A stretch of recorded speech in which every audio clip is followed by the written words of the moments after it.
Welcome back to another video. Today's review is focused on 2022 Netflix movie entitled The Takedown.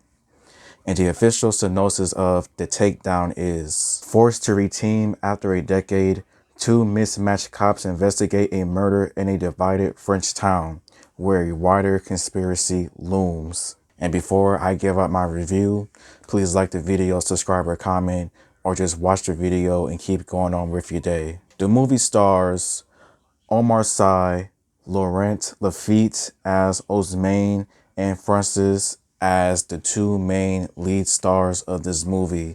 And I felt like those two gave out a really good performance with their characters, as those two used to be partners for a long time. Then they separated and went on their own ways. And you could say that those two have had different successes, with Osman being in the better position of his career than Francis, who is dealing with a few problems of his own and still trying to make it up to the same rankings as his former partner.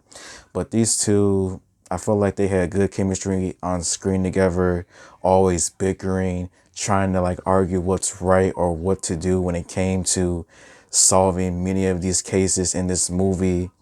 But it just felt like a good buddy to buddy relationship, a good buddy duo, if he may say. Another character that I liked in this movie was the character of Alice, played by actress Isa Heglin, as she gave out a good performance with her character, with trying to help out these two with dealing all of these crazy cases as well. And when it comes to the other side characters with this movie, I felt like most of them gave out a good performance, although their characters were somewhat forgettable when you look at it.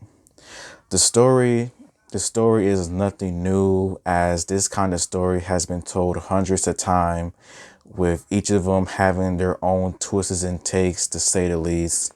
And this story, it does have a few somewhat surprising twists and takes, but nothing really special, and somewhat generic in a way, with how things transpire, with how the villains are trying to do what they're trying to do, and just the bad people trying to make sure that nobody knows what they're doing, to say the least. This movie did have some pretty good action, some violence in here, and a few funny chase scenes as well, with between the bad people and the two guys. I think my favorite one was probably the one where that guy was go-karting between that go-kart race and the mall and the store. I found that to be pretty funny. Some people do become t-shirts in this movie in some gruesome ways, of course. Like always, I love it when people become t-shirts in movies. I just do. But yeah, the action, the violence in here, it was good. I'm not gonna lie. The cinematography, for the most part, it was pretty good. I didn't have any issues with that. Now, when it comes to some things I did not like about this movie, I would say some things I did not like was that this movie was definitely too long. This movie did not need to be over 120 minutes.